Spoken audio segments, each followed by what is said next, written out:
ನಮಸ್ಕಾರ, welcome to ವಾಸ್ತು ಜ್ಯೋತಿ. ವಾಸ್ತು ಜ್ಯೋತಿ ಕಾರ್ಯಕ್ರಮಕ್ಕೆ ಸುಸ್ವಾಗತಗಳು. ವಾರ ಭವಿಷ್ಯ ಫೆಬ್ರವರಿ 1ನೇ ತಾರೀಕಿಂದ 7ನೇ ತಾರೀಕು ತನಕ ದ್ವಾದಶ ರಾಶಿ ಫಲಗಳನ್ನ ತಿಳ್ಕೊಳ್ಳೋಣ. ಅದಕ್ಕೂ ಮುಂಚೆ ಯಾವ ಯಾವ ಗ್ರಹಗಳು ಯಾವ ಯಾವ ಪರಿಸರದಲ್ಲಿದೆ ಅಂತ ತಿಳ್ಕೊಳ್ಳೋಣ. ನೋಡಿ, ಮೊದಲನೇದಾಗಿ ಗುರು ಮಿಥುನ ರಾಶಿಯಲ್ಲಿಯೋ, ಕೇತು ಮತ್ತೆ ಚಂದ್ರ ಈ ವಾರದಲ್ಲಿ ನಮಗೆ ಸಿಂಹ ರಾಶಿ, ಚಂದ್ರ ಸಿಂಹ ರಾಶಿ ಮತ್ತು ಕನ್ಯಾ ರಾಶಿಯಲ್ಲಿ ಸಂಚಾರ ಮಾಡುತ್ತೆ. ಹಾಗೆ ನಮಗೆ ಕುಜ, ರವಿ, ಬುಧ ಮೂರು ಗ್ರಹಗಳು ಮಕರ ರಾಶಿಯಲ್ಲಿ ಹಾಗೂ ಮಕರ ರಾಶಿಯಲ್ಲಿ ಕುಜ ಉಚ್ಚ ಸ್ಥಾನದಲ್ಲಿರುತ್ತೆ. ನಂತರ ಬುಧ ಇವಾಗ ನಮಗೆ ರಾಹು ಜೊತೆ ಸೇರ್ತಾ ಇದೆ ಕುಂಭ ರಾಶಿಯಲ್ಲಿ. ನಂತರ ಶನಿ ನಮಗೆ ಮೀನ ರಾಶಿಯಲ್ಲಿ ಸಂಚಾರ ಮಾಡ್ತಾ ಇದೆ. ನೋಡಿ, ರಾಹು ಬುಧ ಕಾಂಬಿನೇಷನ್ ಬಂತು ಈ ವಾರದಲ್ಲಿ ನಮ್ಗೆ ಈಗ ಅದು ವಿಶೇಷತೆ. ನಂತರ ಕೇತು ಮತ್ತೆ ಚಂದ್ರ ಕೂಡ ಯುತಿ ಆಗ್ತಾ ಇದೆ. ಸೊ ಅದೊಂದು ವಿಶೇಷತೆ ಇದೆ. ಈ ವಾರದಲ್ಲಿ ನಾವು ಶುಭ ಅಂದ್ರೆ ಯಾವ್ಯಾವ ಶುಭ ಕಾರ್ಯಗಳನ್ನ ಯಾವ್ಯಾವ ನಕ್ಷತ್ರದವ್ರು ಮಾಡ್ಕೋಬಹುದು ಅಂತ ತಿಳ್ಕೊಳ್ಳೋಣ. ಫಸ್ಟ್ ತಗೊಂಡಾಗ ನೋಡಿ, 6ನೇ ತಾರೀಕು ಪಂಚಮಿ ಬರ್ತಾ ಇದೆ, ಹಸ್ತ ನಕ್ಷತ್ರ, ಶುಕ್ರವಾರ. ಈ ಹಸ್ತ ನಕ್ಷತ್ರದ ಬೀಳ್ತಾ ಇರೋದ್ರಿಂದ ಯಾರ್ಯಾವ ನಕ್ಷತ್ರದವ್ರಿಗೆ ಶುಭ ಕಾರ್ಯ ಮಾಡ್ಕೋಬಹುದು ಅಂತ ತಿಳ್ಕೊಳ್ಳೋಣ. ನೋಡಿ, ಭರಣಿ, ಕೃತಿಕಾ, ಮೃಗಶಿರ, ಪುನರ್ವಸು, ಆಶ್ಲೇಷ, ಪೂರ್ವ ಪಾಲ್ಗುಣಿ, ಉತ್ತರ ಪಾಲ್ಗುಣಿ, ಚಿತ್ತ, ವಿಶಾಖ, ಜ್ಯೇಷ್ಠ, ಪೂರ್ವಾಷಾಢ, ಉತ್ತರಾಷಾಢ, ಧನಿಷ್ಠ, ಪೂರ್ವ ಭಾದ್ರ, ರೇವತಿ ನಕ್ಷತ್ರದವರು ಶುಭ ಕಾರ್ಯಗಳನ್ನು ಮಾಡ್ಕೋಬಹುದು. ಹಾಗೆ 8ನೇ ತಾರೀಕು ಸಪ್ತಮಿ, ಸ್ವಾತಿ ನಕ್ಷತ್ರ ಭಾನುವಾರ ಬೀಳ್ತಾ ಇದೆ. ಸೊ ನಮಗೆ ಸ್ವಾತಿ ನಕ್ಷತ್ರ ಬೀಳ್ತಾ ಇರೋದ್ರಿಂದ ಯಾವ್ಯಾವ ನಕ್ಷತ್ರದವ್ರಿಗೆ ಇದು ನಮಗೆ ಶುಭ ಕಾರ್ಯ ಮಾಡ್ಕೋಬಹುದು ಅಂತ ನೋಡೋಣ. ನೋಡಿ, ಭರಣಿ, ರೋಹಿಣಿ, ಮೃಗಶಿರ, ಪುನರ್ವಸು, ಆಶ್ಲೇಷ, ಪೂರ್ವ ಪಾಲ್ಗುಣಿ, ಹಸ್ತ, ಚಿತ್ತ, ವಿಶಾಖ, ಜ್ಯೇಷ್ಠ, ಪೂರ್ವಾಷಾಢ, ಶ್ರವಣ, ಧನಿಷ್ಠ, ಪೂರ್ವ ಭಾದ್ರ, ರೇವತಿ ಈ ನಕ್ಷತ್ರದವರು ಅವತ್ತಿನ ದಿನ ಶುಭ ಕಾರ್ಯಗಳನ್ನ ಮಾಡ್ಕೋಬಹುದು.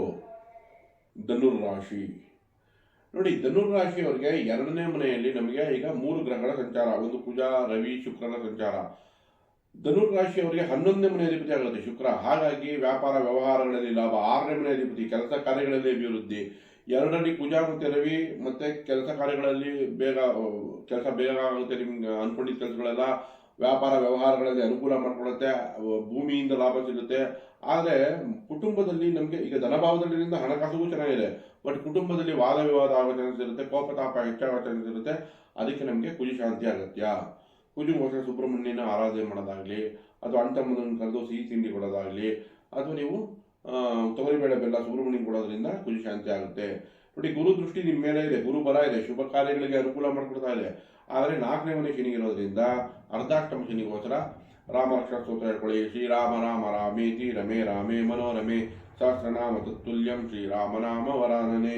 ಇದರಿಂದ ನಿಮಗೆ ಖಂಡಿತ ಲಾಭಗಳು ಶನಿಯಿಂದ ಆಗುತ್ತೆ. 3ರಲ್ಲಿ ರಾಹು ಅತ್ಯುತ್ತಮ ಫಲ ಕೊಡುತ್ತೆ. ಆದರೆ ಬುಧ ನಮಗೆ ಸಪ್ತಮಾಧಿಪತಿ ಮತ್ತು ಕರ್ಮಾಧಿಪತಿ 3ರಲ್ಲಿದ್ದಾಗ ಮಾತುಕತೆಯಲ್ಲಿ ಎಚ್ಚರಿಕೆ ವಹಿಸಬೇಕು. ಹೆಚ್ಚಾಗಿ ಮಾತಾಡಿ ಬೇಡದೇ ಮಾತಾಡಿ ಸಿಗಾಕೊಳ್ಳೋ ಚಾನ್ಸ್ ಇರುತ್ತೆ. 3ನೇ ಮನೆಯಲ್ಲಿ ಬುಧ ಅಂತ ಪಾಸಿಟಿವ್ ರಿಸಲ್ಟ್ ಕೊಡೋಲ್ಲ. ಹಾಗಾಗಿ ಪತಿ ಅಥವಾ ಪತಿಯೊಂದಿಗೆ ಮಾತಾಡುವಾಗ ಎಚ್ಚರಿಕೆ ವಹಿಸಿ. ಹಾಗೆ ಕಾರ್ಯಕ್ಷೇತ್ರಗಳಲ್ಲಿ 10ನೇ ಮನೆ ಅಧಿಪತಿನೂ ಆಗಿರೋದ್ರಿಂದ ಕಾರ್ಯಕ್ಷೇತ್ರಗಳಲ್ಲಿ ಮಾತಾಡುವಾಗ ಎಚ್ಚರಿಕೆ ವಹಿಸಬೇಕಾಗುತ್ತೆ. ಬುಧ ಶಾಂತಿ ಅಗತ್ಯ. ವಿಷ್ಣು ಸಹಸ್ರನಾಮ ಹೇಳ್ಕೊಳ್ಳೋದ್ರಿಂದ ಬುಧನಿಗೆ ಪರಿಹಾರ ಆಗುತ್ತೆ. ಓವರ್ ಆಲ್ ತಗೊಂಡ್ರೆ ನಿಮಗೆ ಮಿಶ್ರ ಫಲ ಅನ್ನೋದು ಧನುರಾಶಿಯವರಿಗೆ ಒಳ್ಳೆಯದಾಗಲಿ. ಮಕರ ರಾಶಿ ನೋಡಿ, ಮಕರ ರಾಶಿಯವರಿಗೆ ನಿಮ್ಮ ರಾಶಿಯಲ್ಲಿಯೇ 3 ಗ್ರಹಗಳಿದೆ. ಒಂದು ಕುಜ, ರವಿ ಮತ್ತೆ ಶುಕ್ರ. ನಿಮ್ಮ ಕರ್ಮಸ್ಥಾನಾಧಿಪತಿ ಶುಕ್ರನು ನಿಮಗೆ ಸೂರ್ಯನ ಜೊತೆ ಇದ್ದಾಗ ಅಲ್ಲಿ ನಮಗೆ ಮೇಲಧಿಕಾರಿಯಿಂದ ಸ್ವಲ್ಪ ವಾಗ್ವಾದಗಳು ಹಾಕಬಹುದು. ಮಾತುಕತೆಯಲ್ಲಿ ಎಚ್ಚರಿಕೆ ವಹಿಸಬೇಕಾಗುತ್ತೆ. ನಿಮ್ಮ ಮಾವ ಅಥವಾ ತಂದೆಯೊಂದಿಗೆ ವಾಗ್ವಾದ ಆಗ್ಬೋದು. ಯಾಕಂದ್ರೆ ನಮಗೆ ಇಲ್ಲಿ ಶುಕ್ರ ಸೂರ್ಯರು ಯುತಿನೂ ಕಾಣ್ತಾ ಇದೆ. ಅದು ಪತ್ನಿಗೂ ತಂದೆಗೂ ವಾದ ವಿವಾದ ಆಗೋ ಚಾನ್ಸ್ ಇರುತ್ತೆ. ಅದಕ್ಕೂ ಎಚ್ಚರಿಕೆ ವಹಿಸಬೇಕು.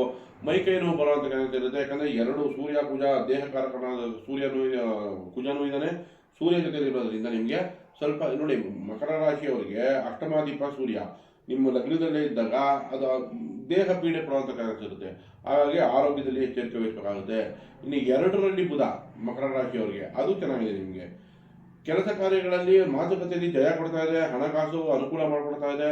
ಆ ವಿಷಯಗಳನ್ನು ಚೆನ್ನಾಗಿದೆ. ಆದರೆ ಆರೋಗ್ಯ ವಿಷಯದಲ್ಲಿ ಮತ್ತು ಮಾತುಕತೆಯಲ್ಲಿ ಎಚ್ಚರಿಕೆ ವಹಿಸಬೇಕಾಗುತ್ತೆ. ಇನ್ನು 2ನೇ ಮನೆ ರಾಹು ಇದೆ, ಖರ್ಚು ಹೆಚ್ಚಾಗ್ಬೋದು. ಅಷ್ಟಮದಲ್ಲಿ ಕೇತು ಇದೆ, ಪತ್ನಿ ಅಥವಾ ಪತಿಯ ಆರೋಗ್ಯದಲ್ಲಿ ಎಚ್ಚರಿಕೆ ವಹಿಸಬೇಕು. ಇನ್ನು ಮಕರ ರಾಶಿಯವರು ಅಷ್ಟಮದಲ್ಲಿ ಕೇತು ಚಂದ್ರ ಯುತಿ ಆಗ್ತಾ ಇರೋದ್ರಿಂದ ಸೊ ನಮಗೆ ಅಷ್ಟಮದಲ್ಲಿ ಈಗ ನೋಡಿ, ಪತಿ ಅಥವಾ ಪತ್ನಿ ಖರ್ಚು ಹೆಚ್ಚಾಗ್ಬೋದು ಅವ್ರಿಗೆ. ಯಾಕಂದ್ರೆ ಅಷ್ಟಮದಲ್ಲಿ ಚಂದ್ರ ಕೇತು ಯುತಿ ಆಗ್ತಿದೆ. ಸಪ್ತಮಾಧಿಪತಿ ಚಂದ್ರ ಯಾವಾಗ ಅಷ್ಟಮದ ಕೇತು ಜೊತೆ ಹೋಗುತ್ತೋ ಪತಿ ಅಥವಾ ಪತ್ನಿಯ ಖರ್ಚು ಹೆಚ್ಚಾಗ್ಬೋದು. ಅದಕ್ಕೆ ಎಚ್ಚರಿಕೆ ವಹಿಸಬೇಕು. ಆರೋಗ್ಯಕ್ಕೂ ನೀವು ಎಚ್ಚರಿಕೆ ವಹಿಸಬೇಕಾಗುತ್ತೆ. ಓವರ್ ಆಲ್ ತಗೊಂಡ್ರೆ ಕುಟುಂಬದ ವಿಷಯದಲ್ಲಿ ಹುಷಾರಾಗಿರಬೇಕು. ಕೆಲಸ ಕಾರ್ಯಗಳಲ್ಲಿ ತಕ್ಕ ಮಟ್ಟಿಗೆ ಚೆನ್ನಾಗಿ ನಡೆಯುತ್ತೆ. ಮಿಶ್ರ ಫಲ ಮಕರ ರಾಶಿಯವರಿಗೆ ಒಳ್ಳೆಯದಾಗಲಿ. ಕುಂಭರಾಶಿ ಕುಂಭರಾಶಿಯವರಿಗೆ 3 ಗ್ರಹಗಳು 12ನೇ ಮನೆಯಲ್ಲಿ ಈಗ ಯುತಿಯಾಗಿದೆ. ಈಗ ಹೋದ ವಾರದಲ್ಲಿ 4 ಇತ್ತು, ಈಗ ಅಟ್ಲೀಸ್ಟ್ ಬುಧ ನಿಮ್ಮ ರಾಶಿಗೆ ಬಂದಿದೆ.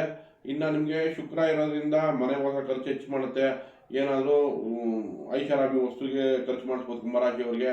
ಒಟ್ಟಲ್ಲಿ ಈ ವಾರದಲ್ಲಿ ಖರ್ಚು ಹೆಚ್ಚಾಗಿ ಕಾಣ್ತಿದೆ. ಜೊತೆಗೆ ಆರೋಗ್ಯದಲ್ಲೂ ಎಚ್ಚರಿಕೆ ವಹಿಸಬೇಕು. ಯಾಕಂದರೆ ಕುಜ ರವಿನೂ ನಿಮಗೆ 12ನೇ ಮನೆಯಲ್ಲೇ ಇರೋದ್ರಿಂದ ಅಧಿಕ ಖರ್ಚು, ಆರೋಗ್ಯದಲ್ಲಿ ಎಚ್ಚರಿಕೆ, ಮಾತುಕತೆಯಲ್ಲೂ ಕೂಡ ಹುಷಾರಾಗಿರ್ಬೇಕು. ಯಾಕಂದರೆ ಕುಜ 12ರಲ್ಲಿದ್ದೆ ಪತಿ ಅಥವಾ ಪತ್ನಿಯಲ್ಲಿ ವಾಗ್ವಾದ ಆಗೋ ಚಾನ್ಸಸ್ ಇರುತ್ತೆ. ಬಿಸ್ನೆಸ್ ಪಾರ್ಟ್ನರ್ ಜೊತೆ ಭಿನ್ನಾಭಿಪ್ರಾಯ ಆಗೋ ಚಾನ್ಸಸ್ ಇರುತ್ತೆ. ಅದಕ್ಕೆ ಎಚ್ಚರಿಕೆ ವಹಿಸಬೇಕಾಗುತ್ತೆ. ಕುಜ ಶಾಂತಿ ಅಗತ್ಯ. ಸುಬ್ರಹ್ಮಣ್ಯನ ಆರಾಧನೆ ಮಾಡೋದು, ಅಣ್ಣ ಕರೆದವರಿಗೆ ಸಿಹಿ ತಿಂಡಿ ಕೊಡೋದ್ರಿಂದ ಕುಜ ಶಾಂತಿ ಆಗುತ್ತೆ. ನಂತರ ಸಾಡಸಾತಿ ಅಂತ್ಯಭಾಗ ನಡೀತಾ ಇದೆ, ಹಾಗಾಗಿ ಶನಿ ಶಾಂತಿ ಕೂಡ ಅಗತ್ಯ. ಕಬ್ಬಿಣದ ಯಾವುದಾದ್ರೂ ಒಂದು ಟೂಲ್ಸನ್ನು ಹಾರ್ಡ್ ವರ್ಕಿಂಗ್ ಅಥವಾ ಕಷ್ಟ ಬಿದ್ದು ಕೆಲಸ ಮಾಡೋದಕ್ಕೆ ದಾನ ಕೊಡೋದ್ರಿಂದ, ಹನುಮಾನ್ ಚಾಲಿಸ ಹೇಳ್ಕೊಳೋದ್ರಿಂದ, ಶ್ರೀರಾಮ ರಕ್ಷಾ ಸ್ತೋತ್ರ ಹೇಳ್ಕೊಳೋದ್ರಿಂದ ಶನಿ ಶಾಂತಿ ಆಗುತ್ತೆ. ಇನ್ನು ನಿಮ್ಮ ರಾಶಿಯಲ್ಲಿಯೇ ನೋಡಿ ಬುಧ ಮತ್ತೆ ರಾಹು. ಬುಧ ನಿಮಗೆ ತಕ್ಕ ಮಟ್ಟಿಗೆ ಹೆಲ್ಪ್ಫುಲ್ ಇರುತ್ತೆ. ಅಂದರೆ ನೋಡಿ ಪಂಚಮಾಧಿಪತಿ ಮತ್ತು ಅಷ್ಟಮಾಧಿಪತಿ ಆಗುತ್ತೆ. ಅದು ನಿಮಗೆ ಆಕಸ್ಮಿಕ ಲಾಭಗಳನ್ನೇ ತಂದುಕೊಡುತ್ತೆ ಬುಧ ಇದರಲ್ಲಿ.